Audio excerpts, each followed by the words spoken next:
Good morning, good evening, and good afternoon, ladies and gents, and welcome back to Prison Architect. And as promised, we are going to take a look at the Psych Ward update. So without further ado, let's jump right in. So ladies and gents, when starting a new prison, we have a number of new options under the Psych Ward update. We have our pre-existing 2 genders, we have our pre-existing 6 wardens, however we have 3 new ones. We have Hawk Hartman, we have Dr. Slugworth, and we have Dr. Hudson. Now, after looking through all the perks of these 3 wardens, personally I would say that Hawk Hartman is the best one. Along with the new wardens, we also have new guard dogs. So we have our pre-existing ones, but we also now have Dalmatians, cats, for some reason, and direwolves. Personally, I'm going to pick direwolves just because I'm hoping that they are gigantic and huge and devil-eyed beasts.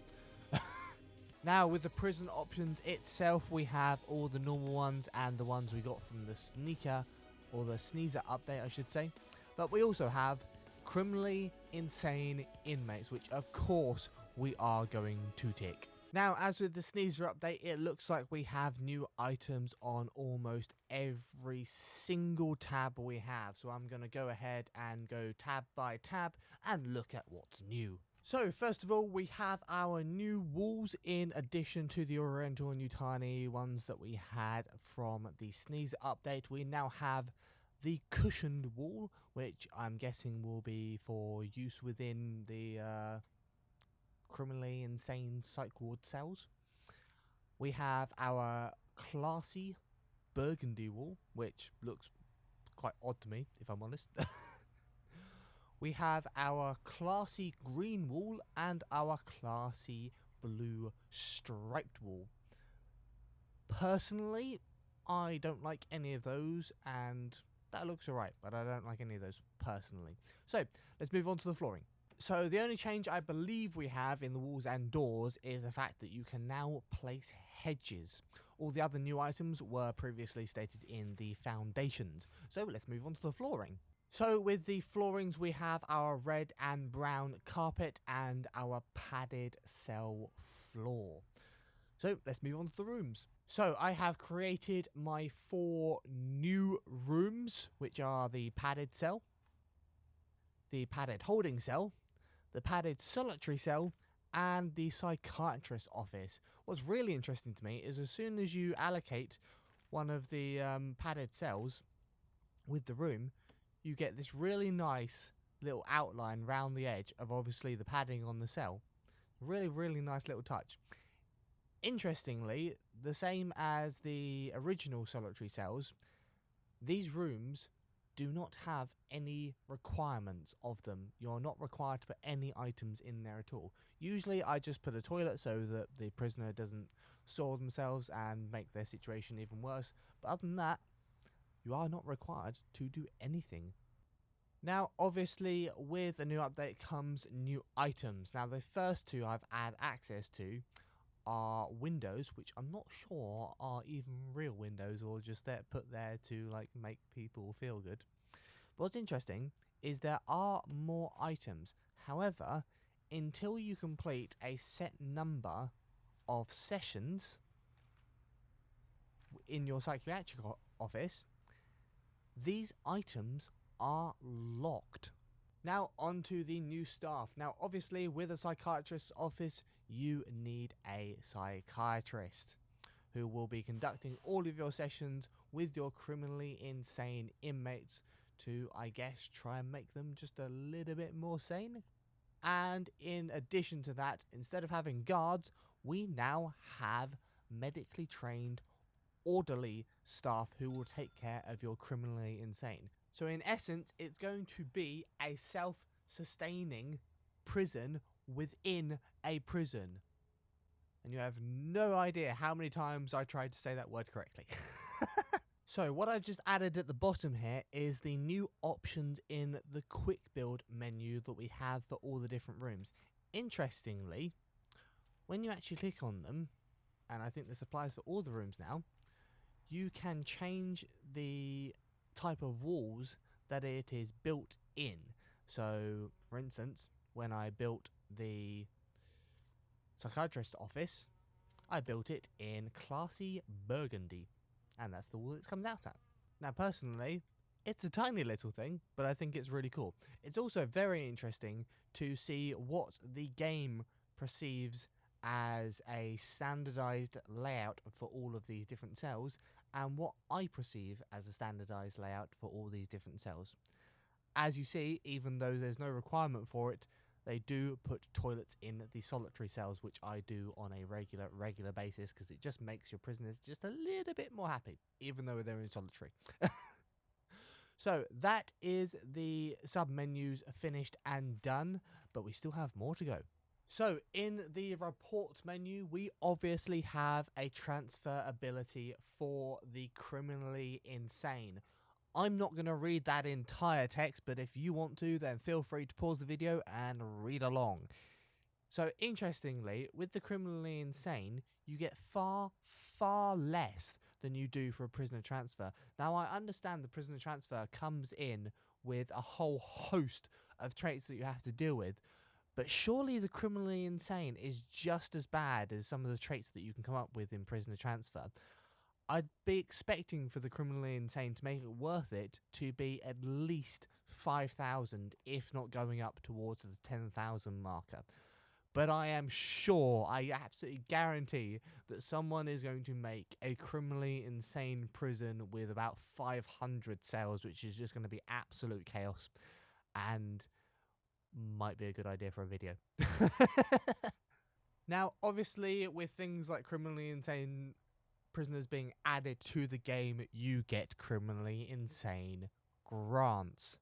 And to get the criminally insane grant wing of $25,000, you need to intake at least 10 criminally insane prisoners and have 2 psychologists. Very key, with their own office, the same way that all the staff in the previous versions of the game have had to have their own office as well. Now, I'm pretty sure there will be more things to do with the criminally insane wing under this hidden bracket, but quite honestly, I don't think I've ever actually unlocked anything out of this hidden bracket, so it'll be interesting to find out about those. And last but not least, with everything in this game comes a program, and the psych ward is no different. I was about to say the psychic ward then, that would be a bit different to criminally insane, wouldn't it? Criminally insane prisoners that can predict the future. Oh, that's going to be problematic. We have the psychiatric consultation. Once again, I'm not going to read through all of that, but if you want to, then feel free to pause the video, because we still have more to come. And finally, with the Psych Ward update to Prison Architect, we have the key features. Obviously, link in the description will be to the Psych Ward update and changelog if you want to go and read through the entire thing the same way I did with the Sneezer update. But the key features of the Psych Ward are: plead insanity.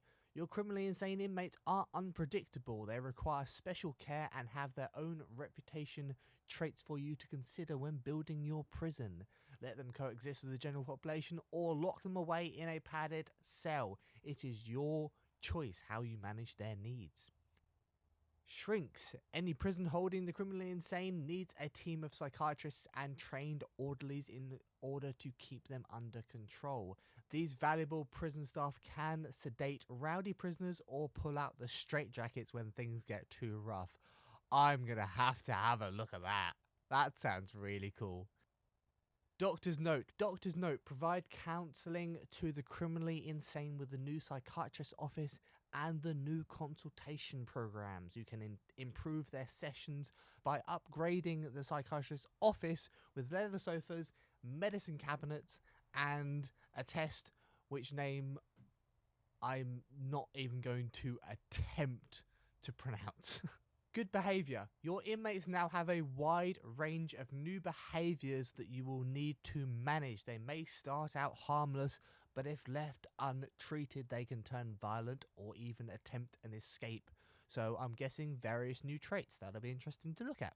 It's gone viral. Treat your regular inmates with care. Subjecting your inmates to excessive suppression or punishment can cause them to turn insane as well. Oh dear, we may have a slight problem with that.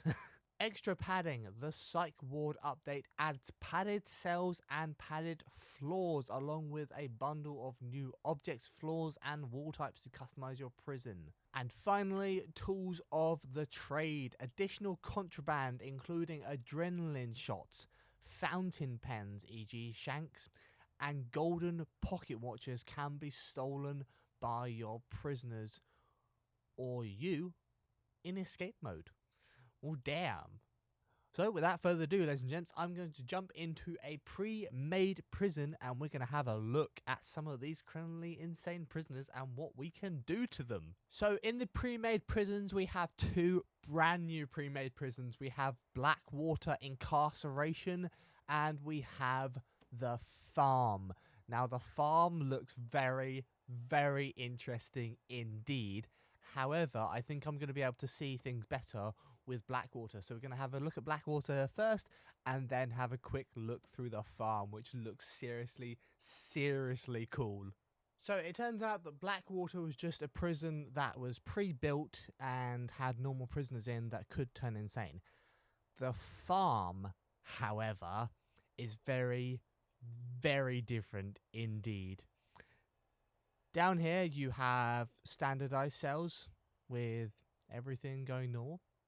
But if you creep your way up here, you have tons and tons and tons and tons of padded cells.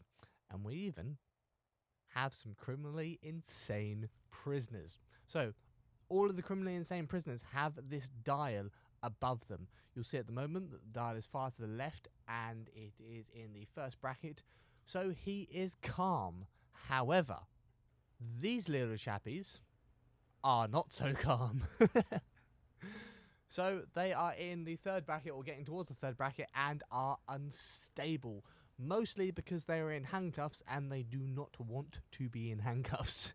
Now interestingly, on their options, I can either give them more punishment, which is just going to make the situation worse. They are getting towards suppress, so I'm going to leave them on their punishment. But also, I can actually escort them to the infirmary if I think they're going to cause problems, which is a really, really nice little feature. A thing I also really, really like is in the deployment menu. Now, the deployment menu has had a number of things changed about it. Not only can you assign the guards like you used to be able to, you can also assign orderlies now. You can prioritize areas, so if you are understaffed or undernumbered, then your guards will go to the places that are most important in your prison. And you can also assign prisoner, visitor and other directions to just simplify the flow in your prison. So if I want a prisoner from here to go up and along this corridor to go to the canteen, rather than going down along here and along here, I can tell them to do that. By simply doing that, they will follow the directions they have been told to follow. Consequently, if you want to keep this hallway free and clear, you can tell all of your prisoners inside these cells to go down, across and up to get to the canteen. Very simple, very, very useful indeed. And as always, with another section of security comes another ability to allocate various cells and areas to them and them only. So we have the insane security only assignment. With patrols, you can also add your normal stuff.